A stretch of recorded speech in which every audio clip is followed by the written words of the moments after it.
Ok, je vous propose de démarrer. Donc bonjour, je me présente.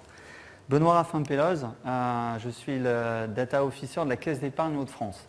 Alors déjà, vous avez vu la présentation, contrairement à Haro, nous c'est en rouge, c'est normal, c'est la Caisse d'épargne. Donc voilà, c'est la couleur de la caisse. La Caisse d'épargne Hauts-de-France, donc moi Data Officer, je vais d'abord me présenter. Ça fait 7 ans que je suis à la Caisse d'épargne. Avant, j'ai travaillé dans un grand groupe industriel, ArcelorMittal, et j'étais en charge de l'IT, réseau et télécom. Et à la Caisse d'épargne, donc j'ai intégré la Caisse d'épargne il y a 7 ans en tant que responsable informatique, et ça fait 1 an maintenant je m'occupe de la data. On a créé un nouveau département, je vous expliquerai ça après. Alors, je vais vous expliquer, on rejoint un peu ce qu'on a vu ce matin déjà avec la keynote, avec l'intervention de la personne de chez Jaguar.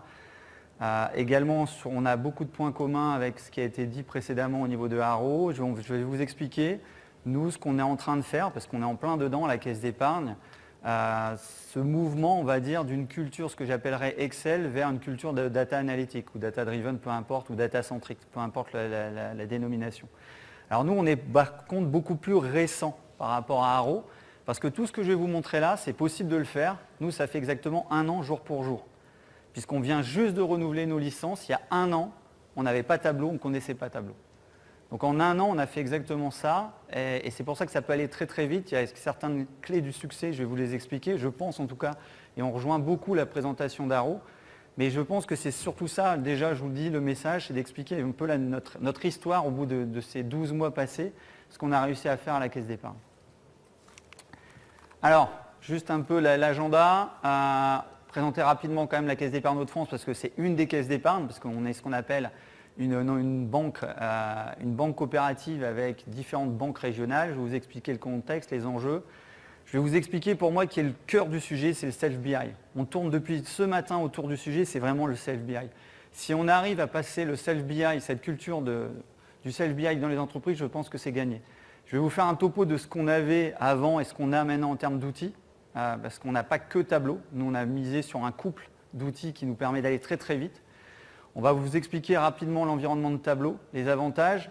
Je vais vous expliquer surtout l'aspect changement culturel. Quelques exemples. Si c'est possible, je vous ferai une démo qui nous a permis en gros de vendre la solution dans la caisse. Allez, on est parti pour le petit voyage. D'abord, quelques chiffres sur notre établissement. Donc, on est une des caisses d'épargne du groupe BPCE. Le groupe BPCE, ce sont les banques populaires avec les caisses d'épargne. On a également une banque d'investissement qui s'appelle Natixis.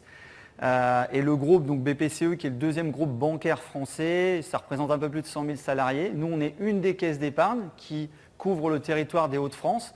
On couvre exactement la nouvelle région administrative suite à la fusion des régions. On a un peu plus de 2 millions de clients, on a 355 agences bancaires réparties sur le territoire, donc on a une densité assez forte. En termes de densité, on est une banque régionale un peu comparable au Crédit Agricole. Voilà, si vous voulez, on est vraiment en termes de densité sur la même échelle. 3300 collaborateurs, et voilà, en termes de produits nets bancaires, c'était celui de 2016 si je ne me trompe. Alors le contexte. Le contexte, comme je dis, alors si certains m'ont déjà vu, parce que j'ai fait 2-3 petites conférences avant, je reprends toujours cet exemple-là, mais c'est vraiment frappant. Moi, je viens d'un groupe industriel avant, je m'occupais du réseau et télécom. Quand je sortais de l'usine, à chaque fois, je le disais d'ailleurs à mes collaborateurs, je voyais finalement ma contribution à l'entreprise. C'est-à-dire qu'on voyait ce qu'on appelait les brames d'acier partir vers les constructeurs automobiles. C'était nos premiers clients. Quand vous êtes dans une banque, la seule chose qu'on manipule toute la journée pour n'importe quelle direction de métier, finance, contrôle de gestion, risque, moyens généraux, la partie commerciale, la partie entreprise, etc., c'est la donnée. On ne fait que traiter de la donnée. Tout à l'heure, juste précédemment, on a vu Haro. Haro, ils ont quand même une valeur ajoutée qui est de prendre effectivement du matériel informatique et de le revendre. Nous, on n'a pas ça. Nous, on ne fait que finalement manipuler des datas. C'est-à-dire que quand vous payez, on va vous enlever des données, on va manipuler des données sur votre compte bancaire. Quand vous faites un crédit, on va vous rajouter des chiffres. Donc c'est vraiment important de comprendre que contrairement à d'autres industries, la banque, la data, c'est le sujet, c'est sa matière première, on ne fait que de la data. C'est d'autant plus vrai que, alors François Perrol, pour ceux qui ont suivi l'actualité, n'est plus notre CEO depuis quelques semaines, il a été remplacé par Laurent Mignon. Mais en tout cas, quand il a présenté le plan stratégique, notre nouveau plan stratégique à la presse en novembre dernier, en fait, il nous disait effectivement qu'on devait devenir data-centrique. Et c'est un vrai sujet, parce que la banque, on est certainement l'industrie au monde à avoir le plus de données, mais moi je suis convaincu d'une chose, c'est peut-être l'industrie où on l'utilise le moins, ou en tout cas on ne l'utilise pas forcément de manière le plus efficiente possible. Contrairement à d'autres acteurs qui ont peut-être moins de données, mais qui sont en capacité à l'utiliser de manière très efficace. Et c'est pour ça que je pense qu'en tout cas François Perol, dans sa tête, c'était clair à l'époque. Effectivement, il faut qu'on arrive à faire ce virage, sinon on va louper effectivement, je dirais, ce virage de la transformation avec derrière une concurrence qui est accrue. Vous êtes au courant de ce qu'on appelle les fintech, ce sont les startups spécialisées dans la finance. Je suis sûr que vous en utilisez, si vous avez Banking, Linkso, si vous utilisez le pot commun, Litchi, toutes ces sociétés-là qui ont pour certaines été rachetées par des grands groupes, on veut dire des acteurs traditionnels comme nous. Mais il y a aussi ce qu'on appelle les nouveaux entrants, style Orange Bank. Et demain, on sait très bien qu'il y a les GAFA, notamment déjà sur les moyens de paiement avec Apple, qui arrivent, pareil pour Samsung et Google. Donc on a vraiment un véritable enjeu chez nous, c'est la data, il faut qu'on y arrive, il faut qu'on travaille cette donnée. Alors, très souvent, vous allez peut-être entendre tout à l'heure, alors moi j'ai eu l'occasion de faire la conférence à Vegas l'année dernière, merci d'ailleurs à Tableau qui avait organisé un truc très sympa pour les Français. On parle très souvent de la data et puis on prend tout de suite le troisième point, créer de la valeur. C'est le côté data scientist, c'est super, avec plein de données, on va faire comme Google et Netflix, les champions de la data science, et on va être en capacité à prédire plein de choses. Nous, très modestement, à la Caisse d'épargne Hauts-de-France, on est déjà sur le premier item.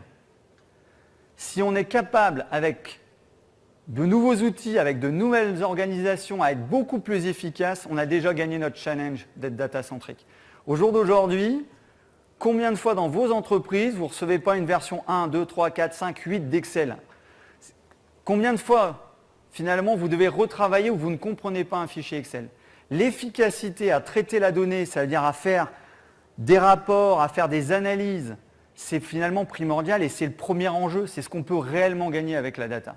Bien évidemment qu'il y a le troisième, créer de la valeur, et ça fait rêver la data science, de dire on est capable de faire avec de l'intelligence artificielle, avec de la prédiction, de détecter des choses, de détecter avec les signaux faibles, de prédire des choses. Nous, on y travaille également, je ne vais pas vous en parler, mais on est en train de regarder ça. Mais c'est très compliqué. Et réellement, les cas en production sont finalement, ils sont pas pléthores. Par contre, le premier, beaucoup d'entreprises au jour d'aujourd'hui se targuent de dire ouais, ok, on a beaucoup de data, on sait faire. Mais dans la réalité des entreprises, je vous demande juste une question, vous passez derrière les bureaux de vos collaborateurs, vous regardez ce qui est ouvert. Si vous me dites que ce n'est pas Microsoft Excel, dans ce cas-là, appelez-moi. Et ça, c'est la réalité des entreprises. Et nous, ce qu'on a voulu, c'est vraiment de travailler sur ce premier enjeu avec de nouveaux outils, on en reparlera après, pour gagner en efficacité. Derrière, il y a également une maîtrise des risques qui est important dans les entreprises. Quand vous recevez un fichier Excel, comme je dis toujours, un Excel, c'est personnel. Le mec, il a conçu son Excel dans une méthodologie. Pour certains, ils ont fait un peu de macro. Pour certains, ils ont été très loin à faire du code VBA derrière.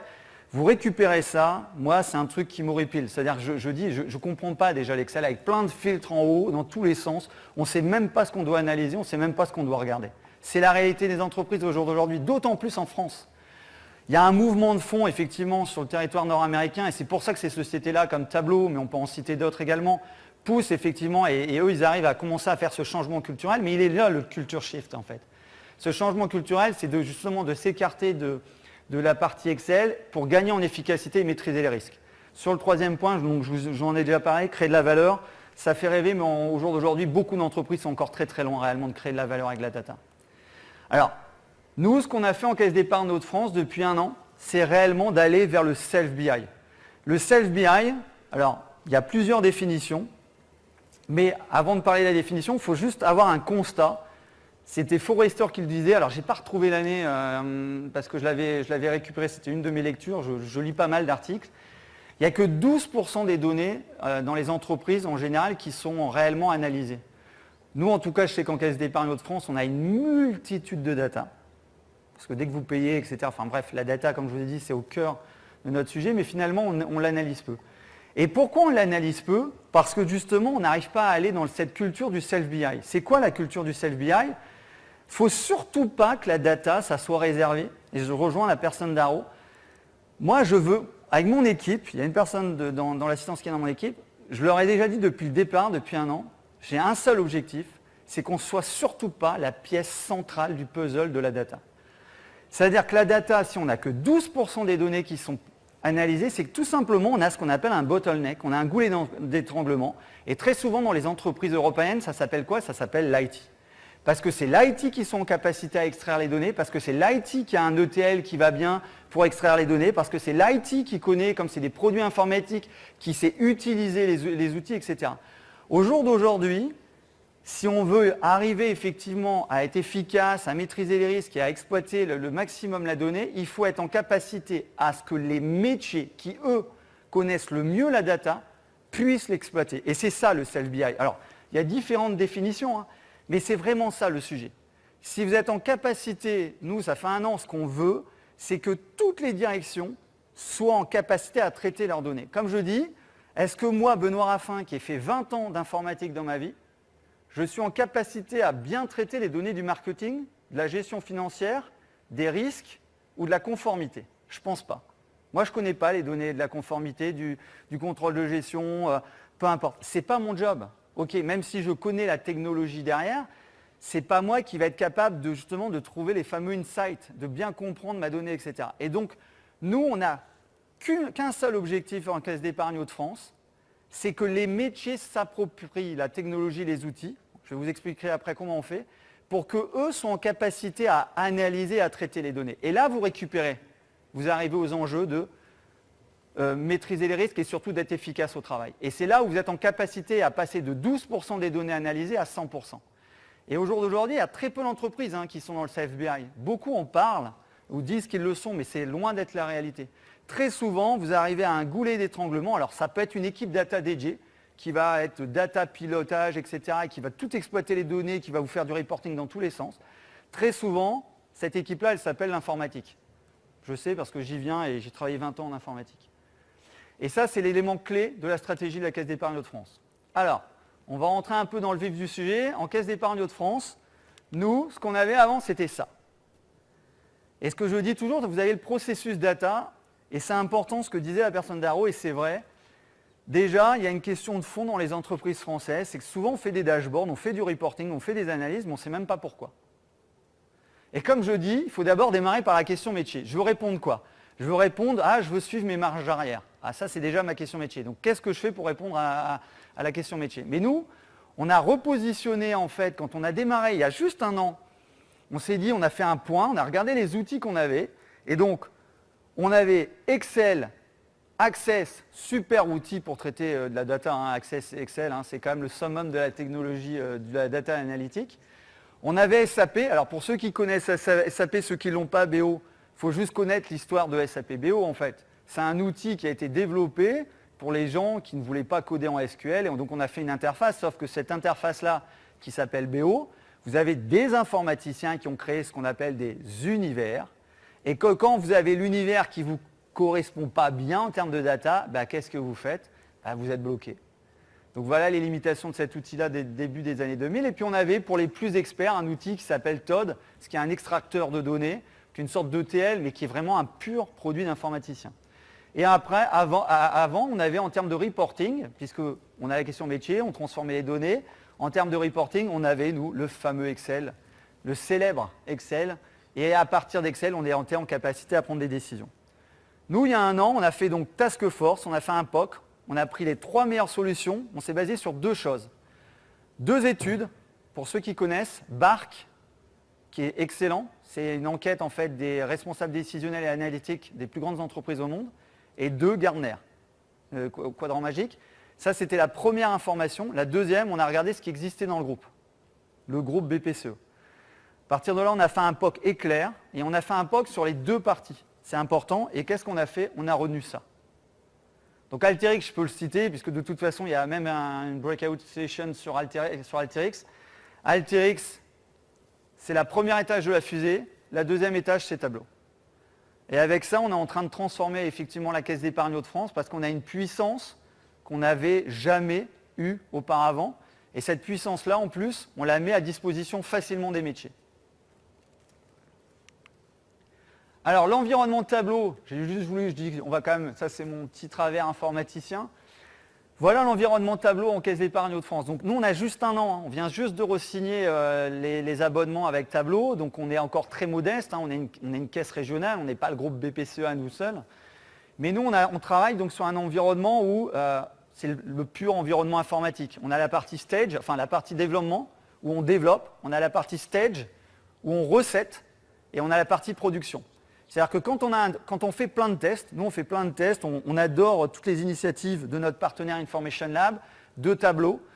On regarde les Makeover Monday, des choses comme ça, on fait des tests sur des nouvelles vies, sur ce qu'on est capable de faire. On fait tout ça sur le serveur de développement. Parce que là, on peut faire ce qu'on veut, on peut faire n'importe quoi. On est en train de tester par exemple toute la sécurité dans Tableau. Il y avait une question tout à l'heure sur la sécurité, on a été très loin. Parce que là, nous actuellement, on est en train de faire un suivi commercial. Pour chaque commercial, il a ses ventes. Et bien sûr, il ne faut pas qu'un commercial puisse voir les ventes d'un autre commercial. Donc on a mis toute la sécurité Tableau, etc. Donc ça, on teste sur un serveur de développement. On a le serveur de recettes, ça ce sont les directions métiers, quand elles ont fait leur dashboard, elles publient sur le serveur de recettes. Ça leur permet de quoi? Ça leur permet de diffuser leur premier dashboard et d'aller demander aux utilisateurs du dashboard si c'est bon, si ça correspond, si le KPI est bon, s'il y a d'autres informations, enfin si c'est... Voilà, tout ce qui est en termes de l'art de la data visualisation, vous aurez plein de breakout sessions durant la Tableau conférence là-dessus. C'est stratégique, la partie visualisation. Je vous en reparlerai un tout petit peu après. Et ça, c'est mon cheval de bataille. Mon collaborateur peut le dire. Moi, je crois dur comme fer qu'effectivement, Tableau, la grosse force de Tableau, c'est bien la data vis. Aujourd'hui, vous pouvez aller voir le Big Book of Dashboard est un très bon bouquin. Il démarre sur un truc qui est excellent, qui est le Quarté Danscom, qui est un statisticien de 73, qui vous explique en 2 pages la puissance des graphiques. Et c'est toute la force de Tableau, justement, c'est la puissance des graphiques. Et tout simplement pour vous dire que, justement, sur ces serveurs de recettes, on publie les premiers dashboards et on voit si ça correspond. Si ça correspond, même nous, on a un œil critique, on peut corriger. Et une fois que tout ça, c'est bon, les directions métiers publient sur le serveur de production et voilà, le tableau de bord est utilisé par les utilisateurs. Notre environnement, nous, c'est on pousse 98%, c'est Alteryx le moteur. J'entendais la mise en qualité des données, etc. Avec Alteryx, c'est juste le couplage, je le dis important, le couplage Tableau-Alteryx. Alors Tableau Prep, encore une fois, Tableau Prep, on l'a testé, c'est un excellent outil. C'est que simplement quand vous avez besoin ce qu'on appelle d'un ETL d'entreprise, Alteryx, je vous invite à aller voir la breakout session cet après-midi, c'est vraiment complémentaire. Et derrière, c'est ce qui permet de tirer toute la puissance de Tableau derrière en termes d'analyse. Et en termes d'alimentation d'Alteryx, alors nous, on a 90% des données, c'est dans le monde de ce qu'on appelle le data mart, data warehouse. Donc là, on a des milliards de données. Par exemple, en moyen de paiement, une caisse comme la nôtre, c'est à peu près 32 millions de lignes de paiement par mois pour nos clients. Je ne vous parle pas de tout le reste, des crédits, de la collecte, de tous les autres événements, mais juste sur les moyens de paiement. On a beaucoup de fichiers plats et de fichiers, ce que j'appellerais CSV, XLS, etc. Et c'est aussi la réalité des entreprises. Il ne faut pas croire qu'aujourd'hui, tout est dans des beaux data mart, data warehouse. Je suis sûr que dans vos organisations, vous avez plein de fichiers de correction. Ça peut venir, nous, de filiales, des corrections manuelles, etc. Et on a des fois aussi d'autres bases de données avec des bases SQL ou autres. Les avantages de Tableau, la personne d'Aro l'a très bien dit, mais je pense que ça, c'est culturel. Quand vous avez un Excel, on est dans ce qu'on appelle le mode push. Je suis le propriétaire de l'Excel, je vais l'envoyer à mon patron, je vais l'envoyer à l'utilisateur, et finalement, lui, il reçoit ça, il va l'ouvrir, etc. La différence culturelle avec un outil réellement de self-BI comme Tableau, c'est qu'on passe en mode pull. C'est-à-dire que c'est l'utilisateur qui va aller chercher sa donnée. Il n'a plus besoin d'attendre la version 24, ou d'attendre le mail, etc. Il va chercher la donnée de par lui-même et il est capable de jouer après en termes d'interaction, d'aller creuser la donnée dans tous les sens, etc. Le deuxième point qui est très important pour nous, parce qu'on est quand même dans le premier enjeu d'efficacité à traiter de la donnée, c'est les gains de temps grâce à tout ce qui est actualisation dans Tableau. Dans Tableau, vous avez des fonctionnalités de ce qu'on appelle de refresh d'extract. Donc, nous, on travaille énormément avec les extracts. On a travaillé avec les TDE. Maintenant, on travaille avec les hyper. Donc, je vous invite, pour ceux qui ne connaissent pas, il y a des sessions, je pense, là-dessus. Et ça, c'est juste énorme. Avec Tableau, on peut rafraîchir automatiquement. On n'a pas besoin d'envoyer justement l'Excel ou d'appuyer sur un bouton. Nous, les lundis matins, il y a plein de tableaux de bord. Tout est à jour. Les commerciaux vont voir là, ce qu'on appelle le suivi repère métier. C'est à jour, c'est terminé, ou le mardi matin. Et ça, c'est un gain de temps. Et on rentre, encore une fois, on répond à l'enjeu d'efficacité au travail. La capacité aussi à restituer des gros volumes de données. Alors on n'en parle pas souvent parce que ça paraît évident. Sauf que nous, notamment au contrôle de gestion, ça m'a toujours fait rire quand je suis arrivé là-bas, c'est que avant ils agrégeaient énormément les données parce qu'ils n'étaient pas en capacité. Moi je vous invite à simplement mettre par exemple 6 millions de lignes dans un Excel. Vous l'ouvrez, je ne suis pas sûr que l'Excel il va bien aimer, quoi, même avec les nouvelles versions. Et là, au jour d'aujourd'hui, on n'a plus de limitation sur la capacité à traiter des volumes de données. On commence à se poser des questions quand on a certains dashboards à 10, 15, 20, 30 millions de données. Mais c'est quand même assez incroyable, c'est que cet outil-là, finalement, il absorbe la donnée. Alors bien sûr, il y a des best practices. Pareil, je vous invite, il y a des sessions, il y a des breakouts sur l'optimisation au niveau de serveur ou sur comment on optimise avec le performance recorder dans Tableau, etc. Mais l'outil est en capacité à faire très rapidement traiter des gros volumes de données. Et on est en capacité bien évidemment à explorer les données, c'est ce qu'a expliqué la personne d'Arrow, mais effectivement on passe dans cette logique, c'était un peu l'intitulé de la session précédente, on passe du reporting au pilotage. Mais très, très modestement, nous on n'en est pas encore forcément là, on est vraiment dans la phase de reporting, de tuer effectivement cette culture de l'Excel, ce manque d'efficacité, on veut passer en fait de l'efficacité justement à l'efficience. C'est un vrai sujet, ça, il y a des articles très intéressants là-dessus. Et beaucoup d'entreprises sont efficaces, ok, mais ce n'est pas l'efficacité qu'on cherche, c'est vraiment l'efficience, c'est-à-dire avec le minimum de ressources. Alors, pour moi, s'il n'y a qu'un truc que vous devez retenir à la session, c'est ça. Je l'ai repris, ça a circulé énormément dans les réseaux sociaux, mais c'est le vrai sujet. Vous allez aller dans toutes les boîtes, vous allez parler de digital transformation, de data transformation, etc. Vous allez avoir plein de gens, vous allez dire, allez, on va changer. On va arrêter l'Excel, on va arrêter le BO, on va arrêter le truc. Ok, plein de gens sont prêts à y aller. Puis quand on va commencer à attaquer dans le dur, on y va, on va leur demander de changer. Là, vous n'avez plus grand monde. Vous n'avez plus grand monde parce que l'être humain, ça c'est les études de neurosciences qui le montrent encore une fois. Pour ceux qui étaient à la session d'avant, je vous fais juste un petit test. Je vous demande où est-ce que vous êtes assis à nouveau. Je suis quasiment sûr que 50% qui étaient à la session d'avant se sont assis à la même place maintenant. Pourquoi? Parce que c'est ce qu'on appelle l'habitude. L'être humain a horreur de changer. Vous avez beau dire ce que vous voulez, toutes les études le montrent, c'est la neuroscience. Donc, quand on veut changer avec un outil comme Tableau, parce que là, c'est même plus un changement, c'est ce qu'on appelle un changement de paradigme, on ne parle pas de technologie, il faut vraiment faire quelque chose. Et nous, on s'est axé depuis 1 an, c'est là-dessus. C'est de travailler sur le change management, donc la conduite du changement en français. Et on a fait pas mal d'initiatives et je pense qu'au jour d'aujourd'hui, on a effectivement dans le groupe BPCE, on a beaucoup de très bons échos. Moi j'ai fait un retour d'expérience à BPCE, ils sont très intéressés par ce qu'on fait. Pas sur la technologie, parce que Tableau, ils sont convaincus. Bon, on est dans les phases de négociation, après c'est des histoires commerciales, etc. Mais ils se sont dit comment en 10 mois, eux, ils ont réussi une caisse régionale, parce qu'ils connaissent un peu la lourdeur des entreprises, etc., notamment des boîtes qui ont 2 siècles d'existence comme nous. Parce que, je vous ai dit, c'est toutes les histoires de changement culturel, l'habitude ancrée chez les êtres humains, etc. Donc nous, on a axé d'abord on a eu la chance, alors je reviens sur ce que tu disais tout à l'heure sur Arrow, on a eu la chance d'avoir, et je pense que ça c'est crucial, c'est qu'on a eu une équipe data transversale, et grâce à qui? Parce qu'on a eu une fusion entre 2 caisses d'épargne, la caisse d'épargne de Hauts-de-France, elle vient de la fusion de la caisse d'épargne Nord-France-Europe et de la caisse d'épargne Picardie, et on a eu surtout un super sponsorship avec notre mandataire finance. En gros, c'est le numéro 2 de la caisse.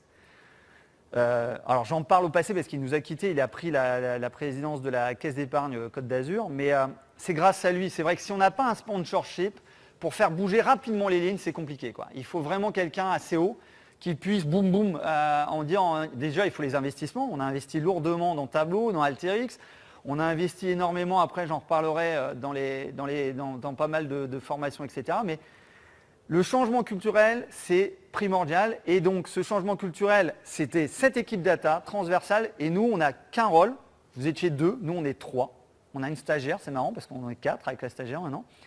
Et nous, on n'a qu'un rôle. C'est d'aider toutes les directions métiers. On a aidé les moyens généraux, la gestion financière, la compta, on est en train de les aider, le contrôle de gestion, les risques, la sécurité, le fiduciaire. Bref, je peux quasiment tous les citer et nous, notre rôle, c'est de les aider. C'est-à-dire que vous avez beau prendre des gens motivés, les former, leur expliquer l'intérêt de l'outil, mettre le pied à l'étrier, c'est très compliqué. Très compliqué parce que, ils ont leur prod à faire, ils ont l'habitude, ce qu'ils doivent faire habituellement, et ils vont vous dire tout de suite, ah non mais c'est compliqué, Benoît, j'ai pas le temps. Sauf que si vous avez une équipe dédiée, des mecs pros qui connaissent, ils peuvent vous aider, ils sont dispo, ils vous expliquent dès que vous êtes bloqué, etc., ça aide énormément et ça lève beaucoup de barrières, ça. Et ça, c'est vraiment la force, mais vraiment, j'insiste sur le mot transversal. Nous, j'ai pas de velléité à faire la production de tableaux de bord ou d'analyse de la caisse, non. Nous, demain, si on n'existe plus dans 6 mois ou dans 1 an et que les directions sont autonomes, on a gagné notre challenge. C'est vraiment ça le self-BI. Encore une fois, c'est qu'ils soient autonomes et qu'ils le gèrent par eux-mêmes. On a fait encore plein d'initiatives pour aider le changement au-delà de cette équipe transversale. Donc, programme de formation ambitieux. Nous, on a travaillé avec un partenaire, Information Lab, que vous voyez un peu partout là. On a quand même formé, sur la partie hôtel, on a formé beaucoup de monde. Sur la partie tableau, on a formé à peu près 80 personnes. Toutes directions métiers confondues. On a créé un truc, on a lancé ça. Alors au départ, je pense beaucoup étaient sceptiques, on a créé les data clubs. Alors ça, c'est le truc que BBC a adoré. Nous, on est convaincus d'une chose aussi, c'est que vous sortez de la formation, vous connaissez 10% du produit. Après, quand vous devez vous former et tout, c'est compliqué. Alors nous, on a fait le principe des écoles.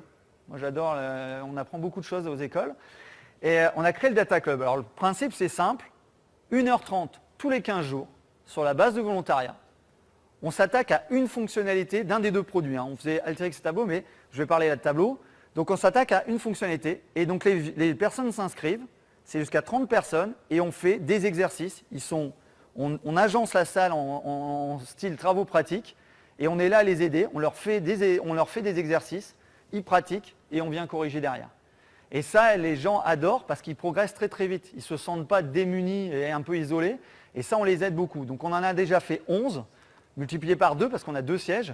On en a un à Lille et à Amiens. Donc ça fait quand même 22 en 6 mois, pour vous dire à peu près 6-7 mois. On a également mis en place une assistance technique, c'est-à-dire qu'on a une boîte fonctionnelle et on aide. Dès qu'il y a quelqu'un qui a un problème éthique, on veut leur faire gagner du temps, on veut qu'ils s'approprient les outils. Donc on les aide énormément sur tous les sujets et on est là pour leur résoudre très rapidement les problèmes. Et on vient d'organiser là, si vous suivez un peu les réseaux sociaux, vous me suivez sur LinkedIn, vous verrez, on a fait un Data Day grâce à nos partenaires, etc. Toujours dans l'idée d'acculturer, de les former, etc. Avec une partie le matin où notamment une personne de Tableau, Nicolas, a fait des choses très intéressantes sur justement la visualisation, quel est l'intérêt d'avoir des choses graphiques en termes de KPI et autres.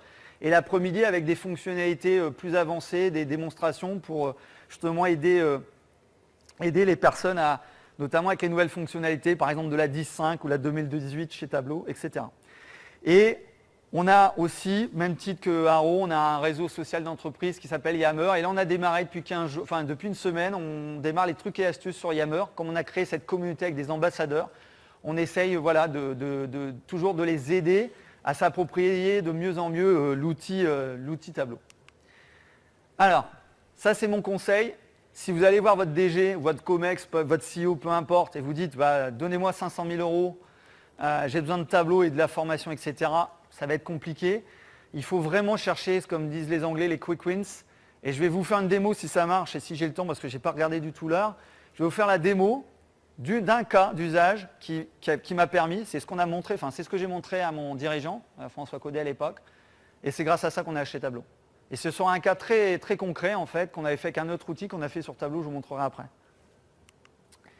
Quelques exemples. Alors, je ne peux pas tout. Alors, c'est la démo que je vais vous montrer après, donc je vais achanter. Malheureusement, il y a beaucoup de données, c'est des données, je ne peux pas vous les montrer, c'est des données bancaires, donc même des photos, etc. Donc, je vais juste vous montrer. Là, c'est ce qu'a fait justement mon collaborateur Thomas. Pour ceux qui connaissent le KYC, c'est une obligation, c'est-à-dire que pour tout ce qui est lutte anti-blanchiment, lutte anti-terrorisme, n'importe quel établissement bancaire dans le monde doit connaître son client. C'est-à-dire qu'on doit demander, quand vous ouvrez un compte bancaire, on vous demande une photocopie de carte d'identité, une pièce d'identité, un justificatif de domicile, c'est le minimum. D'accord ?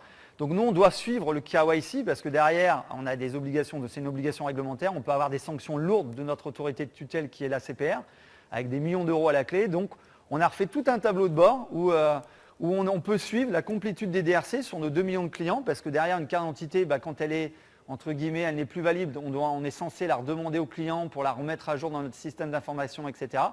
Donc on a fait tout un suivi du DRC au travers de tableaux où on peut descendre, on peut driller. Alors c'est dommage, mais Franchement, il est super bien fait. On démarre avec la région. Nous, on a des régions commerciales. Chaque région regroupe à peu près une dizaine d'agences, etc. Et on peut descendre jusqu'aux collaborateurs. On a vraiment l'effet drill où on peut aller voir. Moi, je suis le commercial lambda dans l'agence de Lille, centre. Je peux savoir où j'en suis dans mes clients, si mes DRC sont bons, pas bons, etc. Donc ça, c'était une première application. Tout ça, c'était fait avant avec Excel. Hein. Tout ça mis à jour, etc. Une usine à gaz, quoi. Parce que derrière, il y a 2 millions de clients à chaque fois. Donc là, le DRC, ça tourne. Là, ça c'est une de mes réalisations. Parce que même en étant, il faut qu'on pratique également, même en étant manager.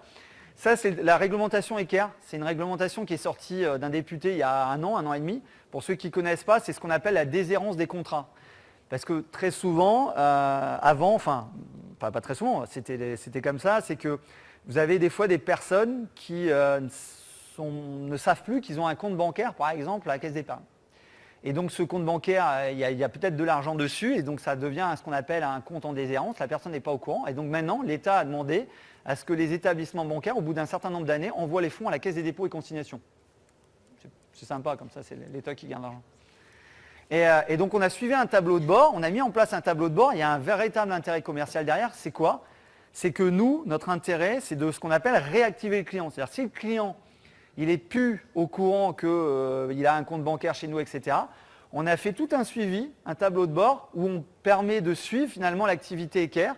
On sait dire au commercial, attention là, tu as telle association ou tel client, il y a 60 000 € sur son compte, dans 3 mois, les fonds vont partir à la Caisse des dépôts et consignations, donc essaye de le contacter, de prendre rendez-vous avec lui et de le rencontrer en agence, etc. Donc on a fait un tableau de bord qui permet de suivre l'activité, par exemple, donc de tous ce qu'on appelle les fonds qui partent à la Caisse des dépôts et consignations.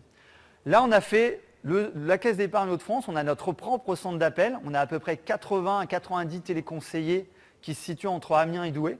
Et là, eux, ils n'avaient absolument pas de tableau de bord de suivi au niveau de l'activité. C'est stratégique un centre d'appel pour une banque, comme d'ailleurs pour n'importe quelle entreprise qui a un centre d'appel.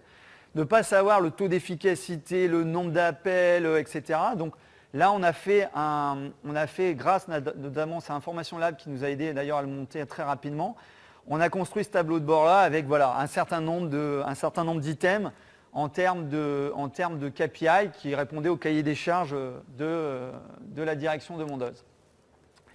Là, on a fait, donc ça c'était quelques KPI du centre d'appel. Là, on en a fait un, c'est tout récent, c'est notre stagiaire qui a fait. Nous, on a un réseau social d'entreprise. On a voulu par exemple savoir également l'activité de notre RSE. On vient de le démarrer en fait, il n'y a pas longtemps, il y a quelques 3 mois. Et donc voilà, et ça c'est le genre devise, vous voyez, ça c'est le genre devise. Moi il y a encore 2 semaines je ne savais pas. C'est ce qu'on appelle les network analysis et grâce à la communauté tableau, ça vous faites très bien.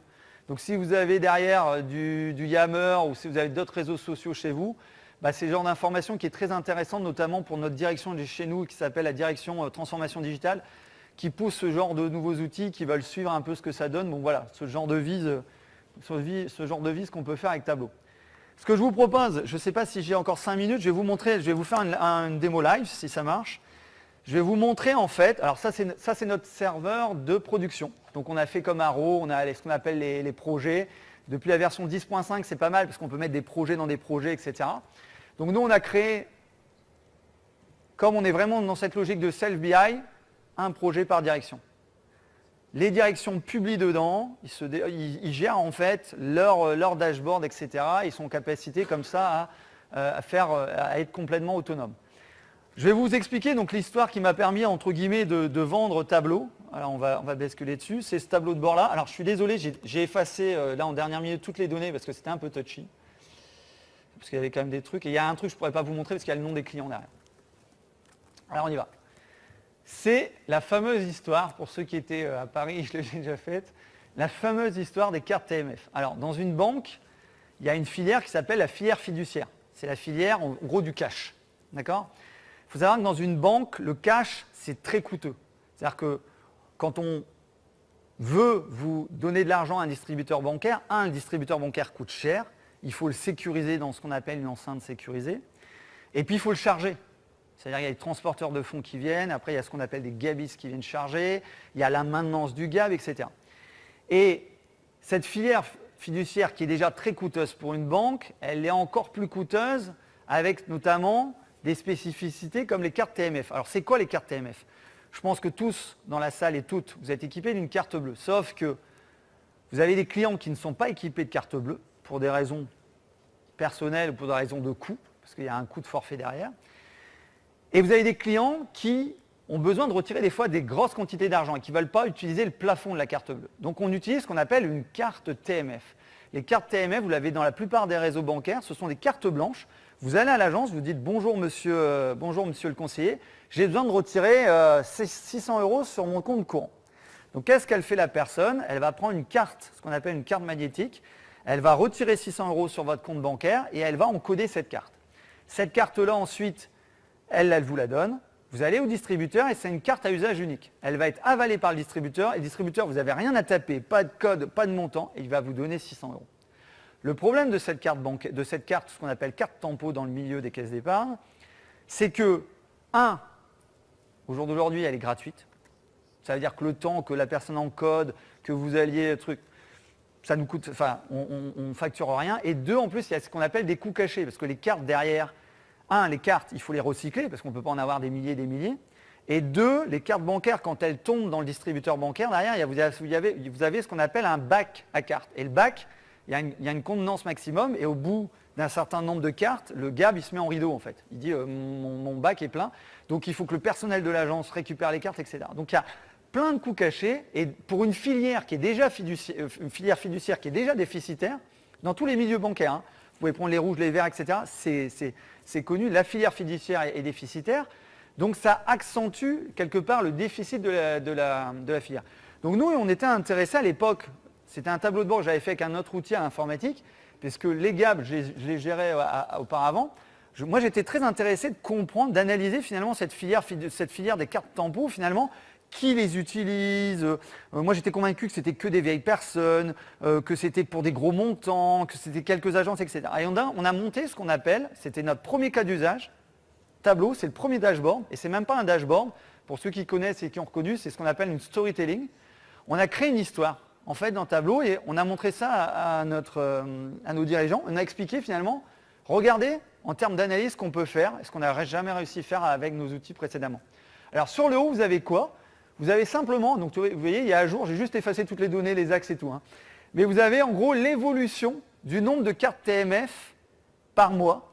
Et vous avez deux territoires, ce qu'on appelle le nord et le sud, c'est juste avant la fusion. La Caisse d'épargne de Picardie, la Caisse d'épargne Nord-France-Europe, on a voulu quand même faire un distinguo. Alors qu'est-ce qu'on peut dire?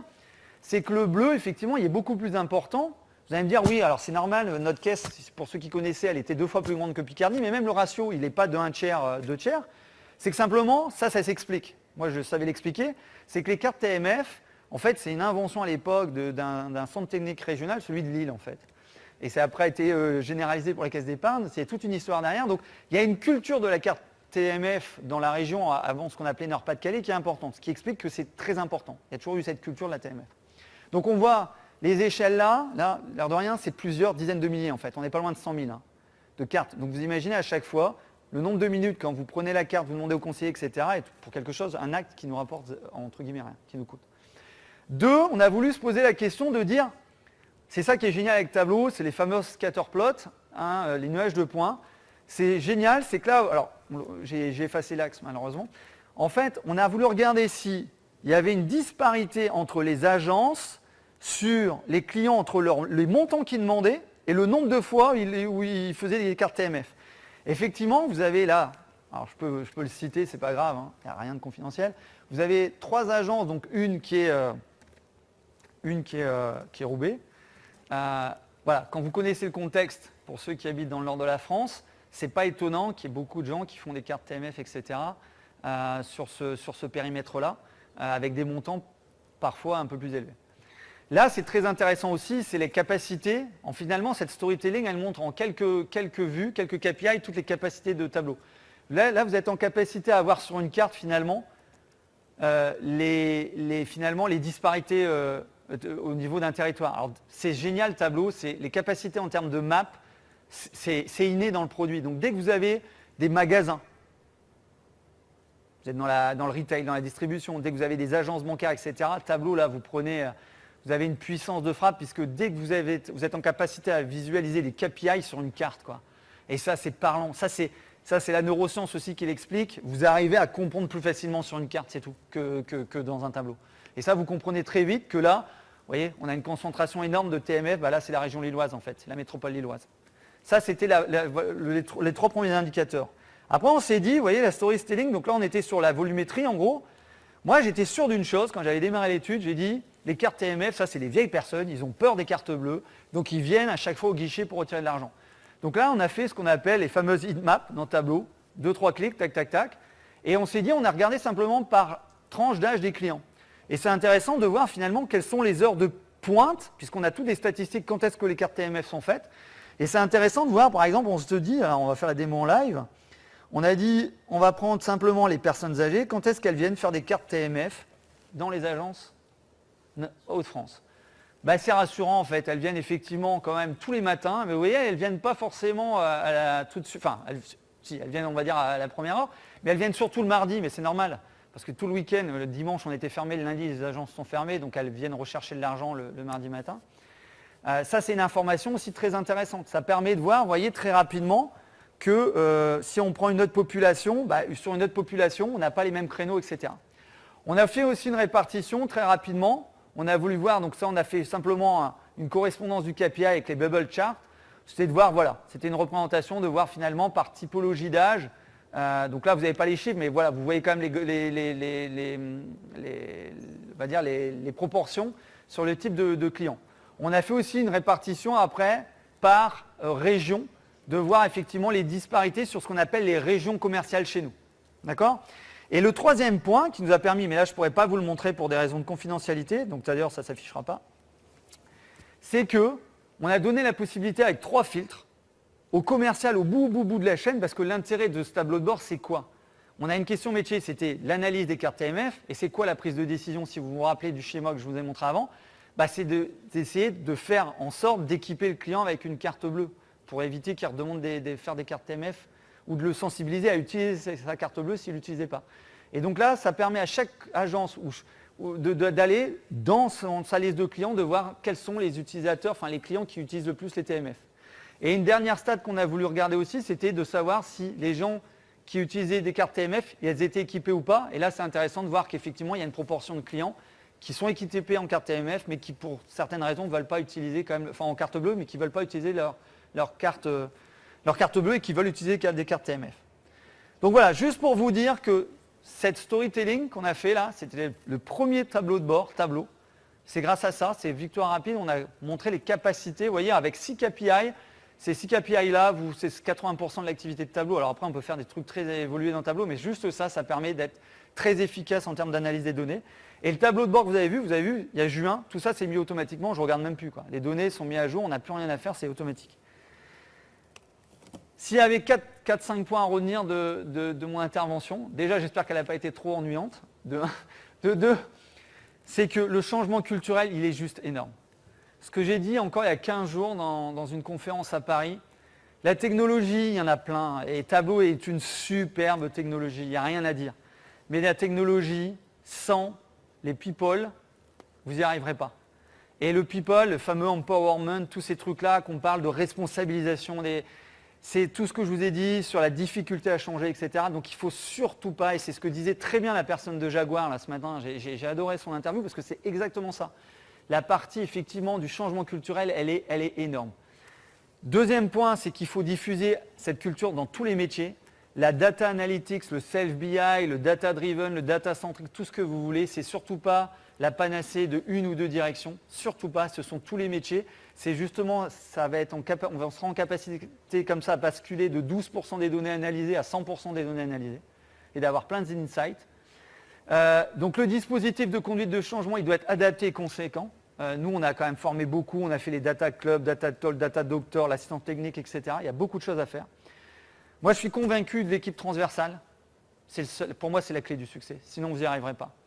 C'est en gros, l'équipe transversale a plein d'intérêts, vous avez compris. Nous, on est à la conférence, on regarde les évolutions, on suit, on fait les montées de version des outils, on teste toutes les nouvelles features, on fait des expérimentations. Et ça, c'est un apport énorme. Ça fait énormément de gagner de temps au métier. Vous imaginez que vous ne pouvez pas, à chaque fois, tous vos métiers ne peuvent pas venir à la data conférence, enfin tableau conférence à Londres ou à la Nouvelle-Orléans, ça, c'est pas possible. Donc d'avoir une équipe comme ça, un peu veille technologique, solutions, etc., et ça c'est vraiment important. Et le dernier point, je l'ai mis à la fin, mais c'est vraiment le key, ça, le temps. Si votre direction générale n'est pas en capacité, et nous je ne dis pas que c'est gagné, hein, parce que j'ai des collègues dans la salle, c'est un combat de tous les jours ça. Hein. Tous les jours il y a la notion de temps. Parce qu'on va vous dire une chose, on va vous dire, ok utilise tes nouveaux outils, mais moi je le veux pour demain le tableau de bord. Et si vous leur dites, attendez, tu ne l'auras pas demain, parce qu'on va mettre 4 jours, c'est quand même un peu plus long, il faut tout reconstruire avec Tableau, mais qu'après tes 4 jours, moi je te le fournis, tous les jours tu l'as, tu n'as même plus besoin de me demander, c'est automatique, je pense que le retour sur investissement, il est rapide.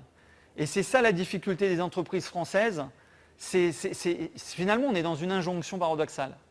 En fait, on veut utiliser ces nouveaux outils, on veut justement bannir, ils comprennent quand même, beaucoup de dirigeants comprennent que Excel, etc. a fait énormément de tort, qu'on doit sortir de cette culture et que c'est contre-productif, etc. Mais d'un autre côté, on ne nous donne pas le temps. On ne donne pas le temps aux salariés, aux collaborateurs. Et ça, c'est vraiment un truc à vous battre, c'est de donner du temps aux collaborateurs pour justement développer avec ces nouveaux outils Tableau pour ensuite être plus efficace. Voilà, je vous remercie.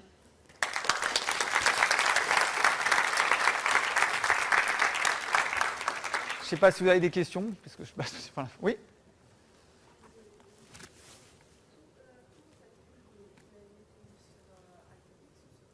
J'ai pas entendu. Ouais. Alors, la question c'est, est-ce qu'on met les calculs sous Tableau ou sous Alteryx? Alors, c'est une très bonne question. Nous, effectivement, on peut faire les deux, on fait les deux, ça dépend les directions métiers. Nous, ce qu'on dit, c'est que, encore une fois, il y a Tableau Prep qui est un super outil. Franchement, il y a des features qui sont très bien. Notamment, moi j'ai trouvé ça génial, c'est ce qu'on appelle la coloration pour suivre la couleur des données, des sources. Quand vous avez 10 données, la couleur, elle suit en fait, vous savez de quelle source. Donc Tableau Prep est très bien, ça fournit. Mais quand vous avez le choix, quand vous avez la chance d'avoir un ETL d'entreprise comme Alteryx, bien évidemment qu'on déporte 95% des calculs dans Alteryx. Mais je dis bien quand vous avez la chance. Mais au jour d'aujourd'hui, avec un outil comme Tableau Prep, ça dépend après les usages, vous êtes en capacité à faire plein de choses. C'est que nous, on est quand même une usine à data, une banque. Nous, on a besoin de planifier, par exemple, les extractions. Au jour d'aujourd'hui, Alteryx, on fait tourner des extractions, même si ça va très vite. On a des fois quand on utilise ce qu'on appelle les données financières, c'est sur 36 mois, c'est plus d'1,5 milliard de lignes. D'accord? On l'a fait pour un cas d'usage en big data. À un moment, il nous faut un planificateur, sinon on va attendre 6 heures ou 7 heures ou 8 heures. Donc là, c'est là l'intérêt d'un ETL d'entreprise. Encore une fois, il ne faut pas confondre. Pour moi, il y a deux usages. Tableau Prep, vous avez de la consolidation de données, vous l'êtes autonome avec des Excel, une base de données, etc. C'est parfait. Quand vous avez besoin d'une solution d'entreprise pour toutes les directions métiers, avec des planificateurs, on est dans un autre monde. Mais pour répondre à la question très objectivement, nous, 95% on le fait dans Alteryx, mais ça n'empêche qu'on a beau préparer des choses, quand on commence à faire des insights dans Tableau, on fait très souvent des champs calculés dans Tableau parce qu'on se dit merde, il y a une nouvelle donnée qu'on veut avoir ou un nouveau KPI, et là on ne va pas se amuser à refaire tout le traitement Alteryx. Donc la réponse est, chez nous, c'est essentiellement Alteryx, mais Tableau le fait très bien, il n'y a pas de problème, quoi. Et notamment avec Tableau Prep. Oui.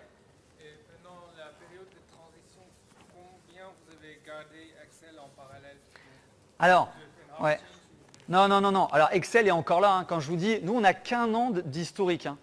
Il y a 1 an, on ne connaissait même pas Tableau Conférence. En 1 an, on a fait 2 tableaux conférences. On a échangé énormément avec les équipes Tableau. Ils sont venus chez nous, etc. Pareil, je remercie énormément les équipes de Pre-Sales, Nicolas. Il y avait Anna qui était venue de Londres, etc. Nous, on a encore énormément d'Excel. Hein. Ce que je dis, quand je dis ça prend du temps, ça tombe, on mettra 2 ans, 3 ans, 4 ans encore à éradiquer. Et je ne suis même pas sûr qu'on éradiquera Excel parce que Excel a quand même un intérêt. C'est quand vous voulez partager des données entre, par exemple, notre holding BPCE et puis une banque régionale comme Excel, c'est top, quoi. C'est un tableur Excel. Un tableur, c'est fait pour partager des données. Ce n'est pas fait pour trop analyser, mais pour partager, c'est très bien. Donc on gardera Excel et puis on mettra certainement des mois et encore des années petit à petit à basculer. Hein. Mais ça prend du temps. Mais je pense qu'en toute objectivité, en toute objectivité, les personnes de tableau pourront le dire. Mais si m'ont proposé d'ailleurs d'intervenir, je pense que c'est ça. C'est quand même en très peu de temps, en 10 mois, on a fait, je pense, déjà pas mal. Et en tout cas, la dynamique est lancée. Maintenant, il faut la continuer. Et encore une fois, il faut garder en tête, il faut avoir du temps, il faut avoir cette équipe. Il faut continuer à diffuser cette culture de la data partout dans l'entreprise parce que les mauvaises habitudes reviennent très très vite au galop. C'est un vrai sujet. Oui. En termes si vous avez édicté des principes de design pour vos communautés d'utilisateurs, parce que je suppose que vous avez quand même une charte graphique à respecter. Ouais, ça c'est. Ouais. Ça c'est une excellente question. Alors je ne peux pas vous le montrer justement. Il y a Arthur chez moi qui a fait. Alors il y a 2 sujets là-dessus. Je suis 100% convaincu de ça. C'est qu'on a commencé, nous on a voulu aller vite, donc on a dit self-BI, les métiers le font. Sauf que vous avez raison, il faut très vite quand même faire une sorte de template. Alors il y a la charte design, il y a le design en termes de charte, etc., mais pas seulement, en termes d'utilisation. La personne d'Arrow disait tout à l'heure, il y a la conduite du changement. Effectivement, vous avez vu ce matin, maintenant il y a les viewers, il y a les créateurs, il y a les explorers. Bon, nous, pour l'instant, on n'est qu'avec des viewers et des créateurs. Mais même quand vous êtes un viewer, quand vous avez la culture d'Excel, vous allez sur l'interface tableau, déjà à force vous balancez plein de liens, ou vous balancez le lien de tableau et vous arrivez avec tous ces conteneurs. Donc nous on a fait 2 choses, on est en train de faire 2 choses. 1, on a créé un portail grâce à Tableau. Tableau, c'est un super outil. Comme je dis, Tableau, vous ne connaissez rien en HTML, en web, vous faites un portail. Donc il y a des solutions sur le marché comme Interworks aux États-Unis qui ont développé leur propre solution Java pour faire un portail. Nous, on avait utilisé Tableau. On s'est dit, on va faire un dashboard qui est en gros le portail. Donc là, on est en train de le finaliser. Donc demain, on va donner qu'une URL. Ils arrivent là-dessus. Et on a décomposé nos tableaux de bord par ce qu'on appelle par pôle. Dans un pôle, ensuite, on rentre par direction. Et dans direction, on a fait une macro, enfin un système automatique où on liste tous les tableaux de bord avec une description. Comme ça évite d'avoir cette interface avec tous les conteneurs tableaux. On s'y perd, on ne sait plus où est le tableau de bord, etc. Ça, c'est le premier sujet. Le deuxième sujet sur ce que vous dites, effectivement, c'est le design. On est en train d'y travailler de plus en plus. Et c'est un vrai sujet, notamment, c'est par exemple, est-ce que quand on fait une navigation dans un tableau de bord, est-ce qu'on travaille avec les onglets ou est-ce qu'on met des boutons, enfin des boutons, voilà. Très souvent, quand vous prenez les vis sur tableau public, on travaille énormément avec des boutons. Ça veut dire qu'à port, ça peut être vite un peu la pagaille, surtout qu'on travaille avec notre équipe conduite du changement. On est en train de faire une petite vidéo pour justement les gens qui seront explorers, viewers, de les aider parce qu'on peut très vite, comment on revient à zéro, rétablir tous les filtres dans Tableau, comment on peut s'abonner, comment on peut faire une extraction du tableau de bord en format PDF ou un JPEG. Tous ces trucs-là, ça demande un peu quand même de conduite du changement. Donc, plus on va standardiser, vous avez raison, c'est clé aussi de ne pas faire tous des tableaux de bord. On n'est pas sur tableau public en entreprise. Hein. Donc, il y a des vues super en tableau public, mais en entreprise, il faut que ça soit cadré, il faut que ça soit efficace, efficient. Donc ça, c'est un vrai sujet. Et là-dessus, on est en train d'y aller. Mais petit à petit, on commence à avoir des standards, même en couleur, etc. Mais ça, c'est une question très importante. Il faut absolument standardiser les tableaux de bord, pour moi. Autre question ? Oui ?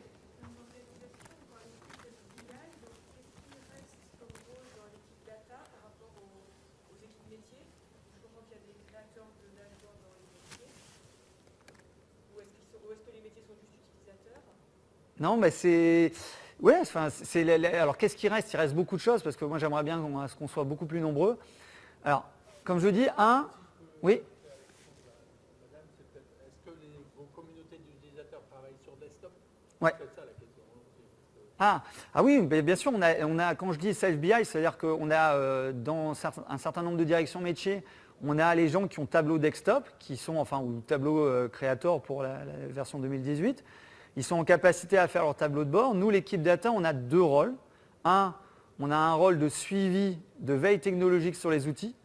Tableau a quand même une capacité à faire des nouvelles versions de dingue à chaque fois avec des nouvelles features, ce qui est incroyable. Je pense que François, on a eu l'occasion à Jeune Strat de le rencontrer lors d'un dîner au mois de, je ne sais plus, peu importe, mars ou avril.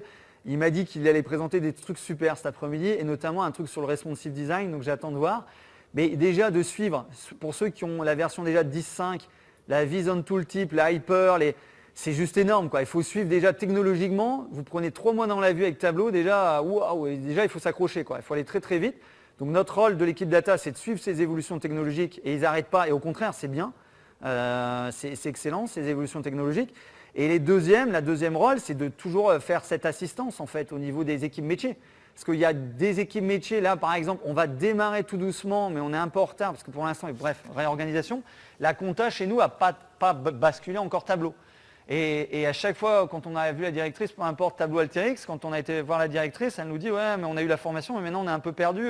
Et là, tout de suite, hop, nous on arrive un peu, c'est Data Doctor Task Force, on arrive avec l'équipe et on va les aider tout de suite. On va vite leur faire des développements avec eux, on va leur montrer et après, boum, ça roule, ils partent, etc.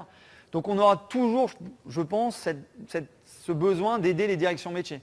Alors on a produit des tableaux de bord, hein, mais nous, notre rôle, c'est de montrer les tableaux de bord. On les produit des fois pour des problématiques de charge ou pour aller vite, mais après, notre but, c'est vraiment que les métiers récupèrent. Hein. C'est vraiment pas une usine à production, quoi. Ouais.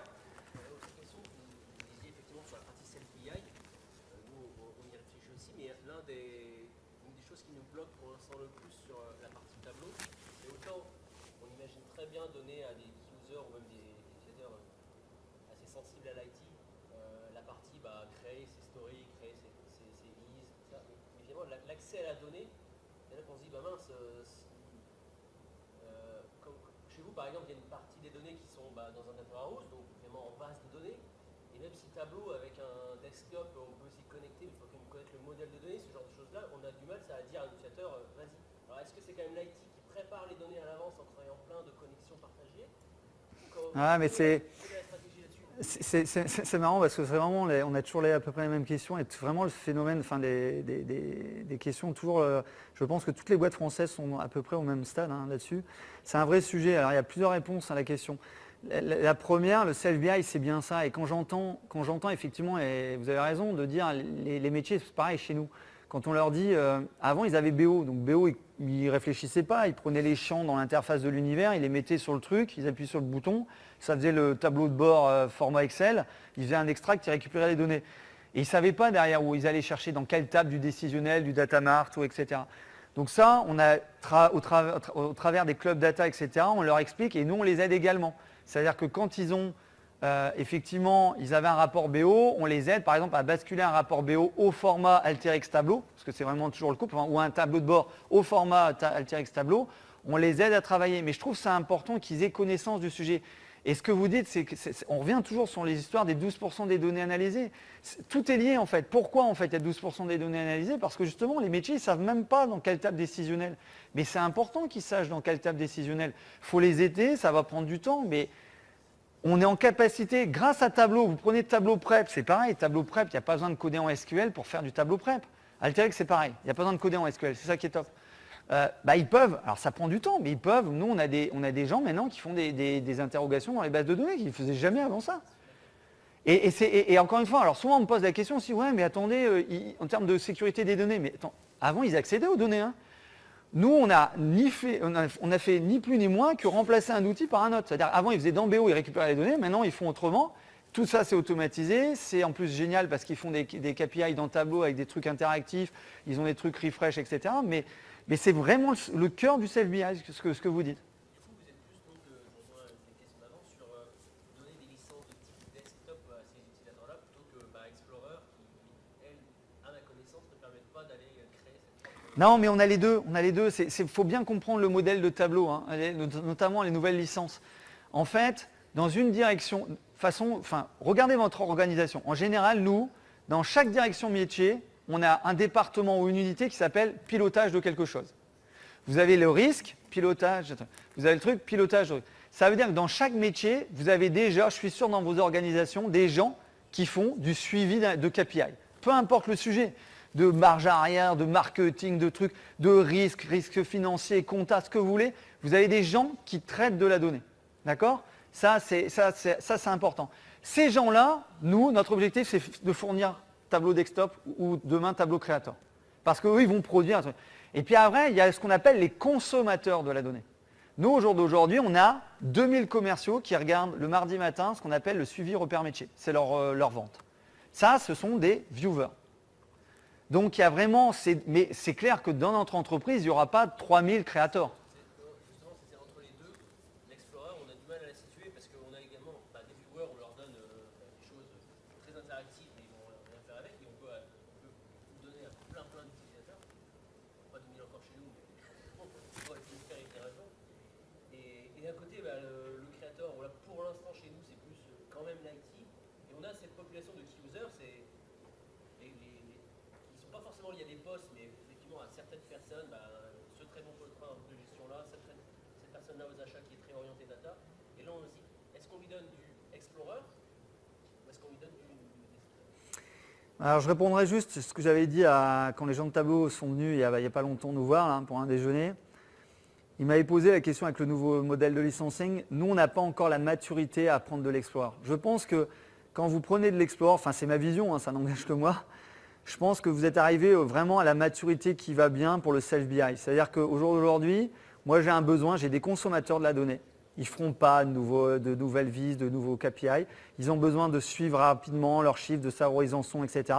Et vous avez ce que j'appelle les unités, départements de pilotage des différentes directions qui, eux, font des tableaux de bord, etc. Par contre, la prochaine étape, moi je suis convaincu, alors peut-être que ça sera dans 6 mois, dans 1 an, je suis convaincu qu'on aura besoin des Explorers. Mais c'est une question vraiment de timing en fait. Je n'ai pas encore la maturité chez moi pour avoir ces Explorers. Mais je suis convaincu, en tout cas le business model, moi j'y crois dur comme fer. Mais c'est une question de maturité. Et pour l'instant, moi je ne l'ai pas. Voilà. Oui ? C'est vrai que l'IT, le problème, c'est que la mainmise de l'IT pose problème. D'un autre côté, il ne faut pas qu'elle lâche tout non plus, parce que, sans parler technique, on peut parler technique aussi, mais un utilisateur en faisant clic et clac, il peut faire des jointures de données multiples et faire exploser la machine. Enfin, je caricature un peu. Comment vous êtes à l'abri de ça avec des gens qui ne savent pas ce que c'est que la donnée? Vous avez beau leur expliquer la structure, une base de données ou même des données non structurées, ça entraîne derrière des traitements et des complexités que la personne qui manipule complètement ces choses peut déclencher des tonnerres de traitement derrière sans s'en rendre compte. Comment vous êtes à l'abri de ça? Parce que si l'informatique n'est pas là pour préparer un minimum les modèles au départ, vous n'êtes pas à l'abri de ce genre de choses. Alors, je répondrai. Alors, je peux répondre parce que j'ai quand même, je vous dis, à peu près 16-17 ans d'informatique. Donc, l'informatique, elle n'est pas non plus à l'abri de faire des conneries. Parce que moi, j'en ai eu qui l'ont fait, donc voilà. Et de deux, pour répondre à votre sujet, alors, il y a plusieurs réponses. On laisse les métiers le faire et on est vraiment dans cet environnement de ce qu'on appelle des 3 tiers. Je vous ai parlé d'un tableau dev, d'un tableau stage et d'un tableau prod.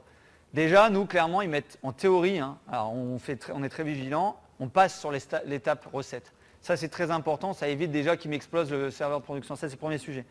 Le deuxième, c'est que les créateurs, c'est quand même des gens qui ont été formés, c'est des gens qui faisaient déjà du pilotage et c'est déjà des gens qui avaient cette notion de la donnée. On l'a renforcé, on les aide, etc.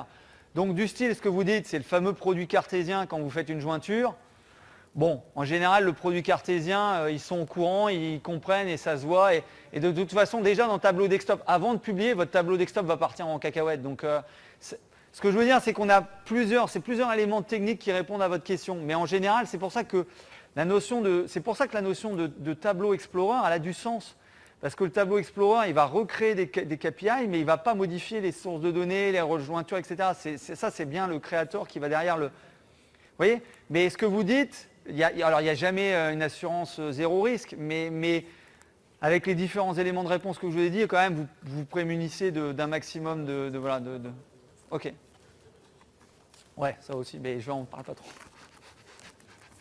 Oui. Nous aussi, on a un gros historique business objects et on voyait Tableau comme un modèle hybride. On garderait un peu une partie de BO et du tableau. Votre vision, c'est de mettre... Vous avez BO ou vous avez Lumira? BO. Ok. Vous avez Lumira, vous aurez dit, ok, gardez Lumira, c'est un outil aussi de self-BI. SAP s'est réveillé un peu tard. Lumira a sorti, donc c'est la version, on va dire, tableau de SAP. Bon, on va dire, parce que c'est quand même assez loin. Non, BO, c'est pas possible. Enfin, BO, vous avez vu ce que vous faites avec BO? Nous, 99% des gens avec BO, ils font quoi? Ils font un tableau de bord, c'est des colonnes avec des chiffres. Et le pire, c'est qu'ils exportent ça en Excel ou en CSV, parce que derrière, ça ne correspond pas. Et allez, celui qui est très développé en BO, ça c'est ce qu'on appelle le master BO, il a fait un bar chart. Pas pour le visuel, mais Ah, prenez Tableau Prep ou Alteryx, vous allez voir. Prenez l'un des deux, peu importe. Là, votre BO, moi, si ça ne n'est qu'à moi, Thomas est dans l'assistance, il le sait. Enfin, nous, on est en train dès qu'on peut éradiquer BO, là, on va basculer toutes les requêtes des BO des comptables. On vient d'avoir l'accès, on va les aider avec eux. Ils en ont 30, on va tout dézinguer les rapports BO très rapidement, quoi. Oui. Comment vous êtes sûr quand les gens ont leur rapport au même avec Tableau qu'ils extraient les bonnes données Ça, c'est aussi le self-BI. Comme ce sont les métiers qui font leurs données, leurs traitements, etc., comme je dis, c'est là où on peut vite faire des conneries quand c'est l'IT, parce que l'IT va extraire des données, il s'est loupé. Lui, il ne sait pas, par exemple, que, je vais vous dire n'importe quoi, que le nombre de cartes TMF doit se situer entre 80 et 90, je vous dis n'importe quoi. Par contre, la responsable, le pôle fiduciaire, lui, il sait à peu près, il sait à quoi s'attendre. Enfin, en tout cas, il a des... Et c'est ça l'intérêt, c'est que les données, comme elles sont triturées par les gens du métier, eux, ils savent. Quand vous me dites... La data analytics, c'est quand même de mettre en évidence certains points de la donnée que vous ne connaissiez pas. Mais ça ne veut pas dire que vous ne connaissez pas vos données. Hein. C'est la différence avec la data science. La data science, c'est les signaux faibles. Je ne sais pas, j'ai plein de données, je ne sais pas, je ne vois pas la corrélation entre toutes ces données-là. Elles vont me donner quelque chose. Elles vont me dire, tu sais que quand le client, il y a ceci, cela, ça veut dire qu'il est appétant à cela. C'est ça la data science. Là, effectivement, on n'est pas sûr que le métier il connaisse ces données, etc. La data analytique, c'est vraiment le métier, il connaît ces données, il sait à peu près à quoi s'attendre. C'est simplement... Il ne sait pas forcément comment elles sont storées dans... Ouais, mais là, on l'aide. C'est là où je reviens, toujours cette équipe data. Nous, on l'aide, on va lui expliquer, on lui prend son rapport bio, on lui montre les tables, on lui dit, alors tes données sont là. C'est pour ça qu'on... Voilà. C'est là où... Pas l'IT, l'équipe data doit aider, il y a une équipe qui doit aider de manière transversale à transcoder, quoi. Est-ce que vous avez fait des dictionnaires de données alors?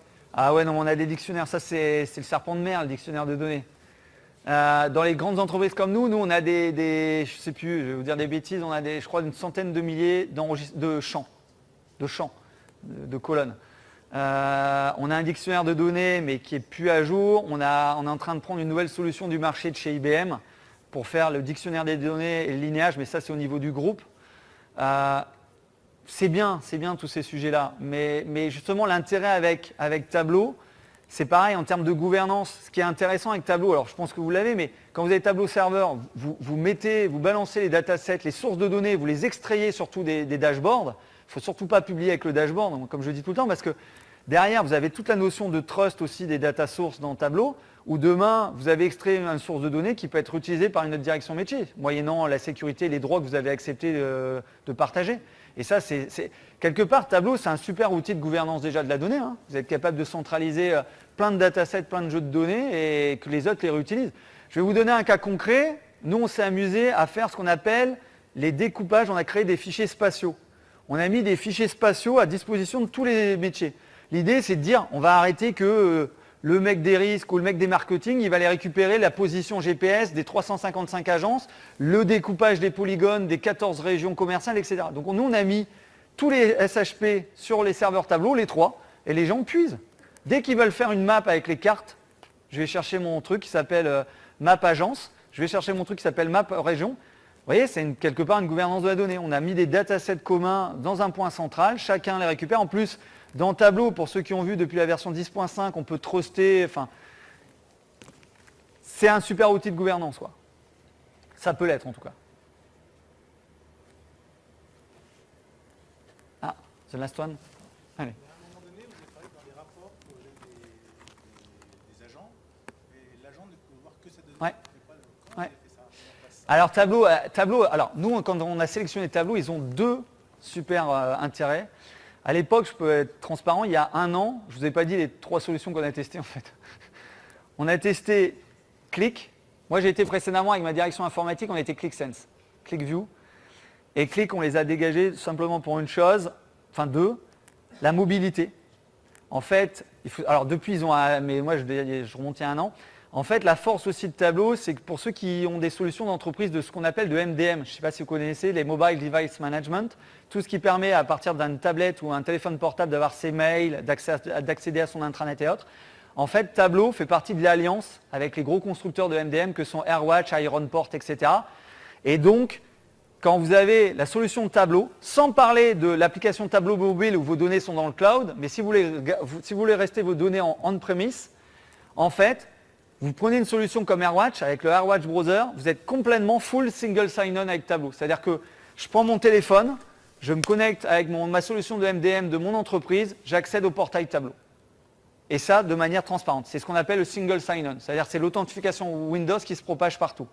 Ça, c'est la force de Tableau. Ça, c'était le numéro 1. C'était la capacité à le faire nativement. Ça, c'était le premier point. Et le deuxième, ça a été un peu dans ce qu'on vient de dire, c'est tout ce qui est autour de la mobilité.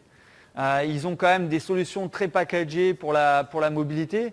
Donc ça, c'était un avantage important de la solution Tableau par rapport aux solutions Qlik notamment qui n'avait pas été retenu à l'époque. Mais j'ai perdu la question. Alors par rapport à ce que vous disiez, donc justement l'intégration par rapport parce que j'ai perdu la question par rapport à ce qu'on en a fait, c'est que justement comme il y a cette fameuse single sign-on intégration, en fait dans Tableau c'est ce qu'on appelle un champ calculé.